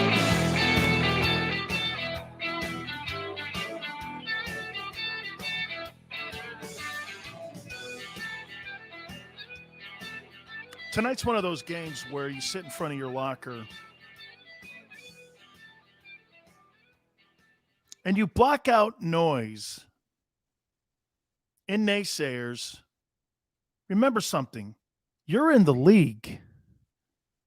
You're there for a reason. They're no better than you. They may have been together longer. But on one night for 60 minutes, it's the greatest thing about football. It's not a 7-game series where traditionally the best team wins. In football, when you show up, sometimes that other team doesn't expect you to show up. How close do you think you are to being talent-wise to what the New England Patriots are? You think they have exceptional skilled players? Name me one on offense. Name me one. One guy. Yet they were in that game. They knew the world was watching. Brady came back. And so those players in New England said, everybody was expecting the Bucs to go in there and put a 14 spot on the Patriots. This is what I would be thinking. Patriots guys fought until the doink on the field goal post. Remember something. The Patriots had a chance to win that game. It hit the goal post, or they'd have beat Brady. Lesser talent, great coaching, but the Bucs have great coaching. Bucs coordinators are fantastic. Every one of them are going to be a head coach somewhere. Bruce Arians is cementing himself as potentially a guy that could make it to Canton one day, maybe. So if you go into this game tonight and you're Nick Sirianni, you know what you're telling your guys? Nothing. I would walk into that locker room and look at all my guys, and I would look at all the Eagle players, and I would go like this. Do I really have to say anything here tonight? Do I have to say anything to you? Do you know who's on the other side? These guys are the perennial favorites to win the Super Bowl. Some people say, watch this, they go Buffalo. Okay, Buffalo? Okay, so Buffalo versus Brady. It's like people who constantly are always trying to throw darts at Brady. Well, you know, I'll take Patrick Mahomes, or I'll take Aaron Rodgers. You're in that locker room tonight. Don't give me no Knute Rockne speeches from a guy who's just got the new headset where it says HC on it, you know? I don't give a shit about that. I'm going to sit there and go like this to me, and I'm going to sit there and I'm going to have my own thoughts. I'm going to go out and be a star tonight. I'm going to go out and I'm going to make every freaking play that I possibly can tonight, because guess what? I'm going to run to the ball. There's going to be a sense of urgency that I have tonight on every single play. There is not going to be a play where you catch me on film where I'm loafing or I'm drifting to the ball. I'm going to run to get water. I'm going to run off the field. I'm going to run on the field. These are these kind of games where you go into a game and get this. You go into a football game like this knowing this. The world is watching you, dude.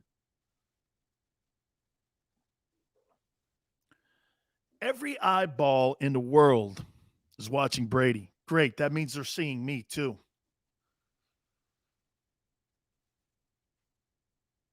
I went to the University of Miami to be in games like that so that I could get to the NFL and play against people like Joe Montana, John Elway. It's a different feeling. You know how they say some games are different than others? Of course they are. John Elway's on the field. Marino's on the field. Montana's on the field.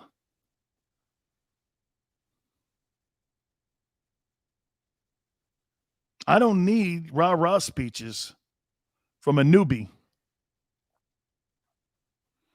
I would take the us against the world mentality, People think we're shit. People think we're not going to win. Great. We think I'm going to buy into that? See, I think most people that sit in the stands do this. Well, good old effort. Effort. Screw effort. That's a given. Russ says the Eagles will have 200 yards and penalties. I don't care as long as it results in a win. I could care less. I don't care about stats tonight. I'll care about them after we'll know what happened.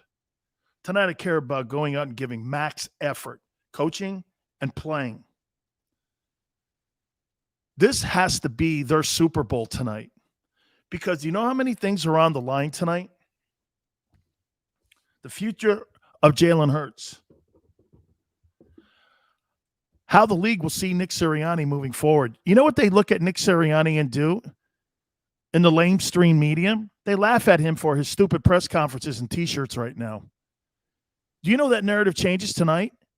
If he beats, or people will go like this, if he has a great game plan like Belichick did, that narrative on Nick Sirianni leaves. Jonathan Gannon, Ross Tucker the other day came over and said to me on our show, he said it yesterday, this guy has a shot to be an NFL head coach. You don't think that's in the back of his mind if he schemes against Brady? People in the NFL will go like this. You see that defensive coordinator and what kind of game plan he did against Tom Brady? Folks, that's how you get jobs. That's how you get jobs like that. That's how you build legacies. You stop Brady. By the way, Bill Belichick's legacy was enhanced for the game that he called against Brady. Remember, doink off the left upright. Okay? It wasn't like Brady blew the Patriots out, because they did not. Pats had a chance, and they had the ball last with a chance to win the game. That's what you want tonight. You want a chance tonight with the ball in your hand. Who doesn't dream of that? I love when I hear people going, man, it's like taking the last shot and the last jumper for an NBA championship, or putt on the 18th green, or you score a goal on a breakaway to win the Stanley Cup. These are things that kids dream about and men dream about when they were young, because now they're in a position to fulfill that dream that they had. And all the years and everything that you put into it goes in 60 minutes of football tonight. People think it's about kissing cheerleaders and cashing paychecks. Football is about the things you do to get to the point where you are right now and tonight. You have 60 minutes. Nothing else matters. Your family, your health, the love of your life, all that's gone. I don't care about any of that. You've got 60 minutes to go out and do something that you've waited your whole fucking life for.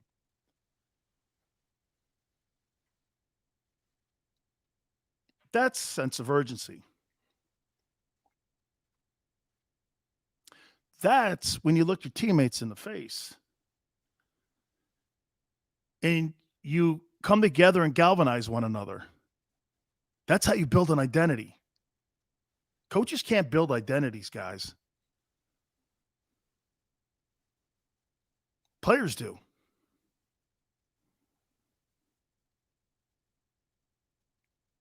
You have that moment of silence before you run on the field with each other. 53 guys. Only you.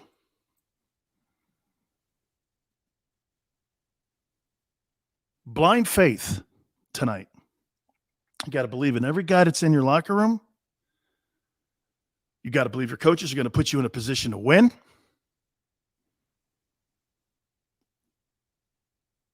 You have to have everything focused on winning a ball game tonight. Nothing else matters. Nothing. I think the Eagles are going to keep it close.